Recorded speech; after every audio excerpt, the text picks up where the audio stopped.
Charles et Diana partent en lune de miel le 1er août 1981. Pour la princesse Diana qui est boulimique, cette lune de miel était un calvaire. De son côté, Charles III aurait également vécu la pire lune de miel de sa vie.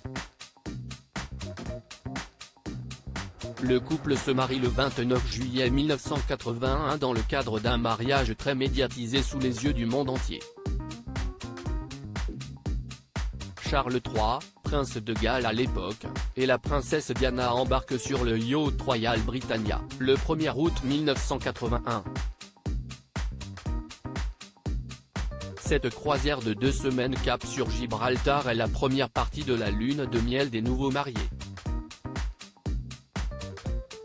Elle sera aussi désastreuse que ce soit pour le roi Charles III d'Angleterre que pour la princesse des cœurs. Dans sa lettre adressée à son assistant personnel de l'époque, la princesse Diana avait déclaré que sa lune de miel était le meilleur moment pour rattraper son sommeil. Dans des enregistrements conservés par l'éditeur Michael O'Mara, Lady Di parle des 2 photos de sa rivale Camilla Parker Bowles tombée de l'agenda de son tendre époux alors qu'ils discutaient programme au lit au lieu de profiter de leur voyage de noces. En somme, les 2 parties de la lune de miel du prince et de la princesse de Galles, les parents du prince William et du prince Harry, ne s'étaient pas passées sous le signe de l'amour.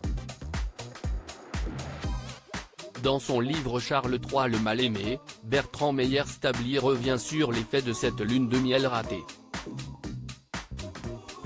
L'auteur revient sur la boulimie de la princesse Diana qui, selon lui, se rend malade 5 ou 6 fois par jour pendant sa lune de miel. Lady Diana, la princesse de Galles se goinfrait et se faisait vomir. Lady Di se goinfre et se fait vomir chaque jour de ce qui aurait dû être à l'époque la plus romantique de sa vie, déclare Bertrand Meyer-Stably. Le roi Charles III aurait ensuite raconté à Camilla, « J'ai senti cette odeur de vomi pendant toute notre lune de miel. Je n'avais l'estomac retourné. Quelques jours m'ont suffi pour comprendre ce qui se passait. Il faut qu'elle soit stupide pour s'être imaginé que je ne savais pas ce qu'elle faisait. »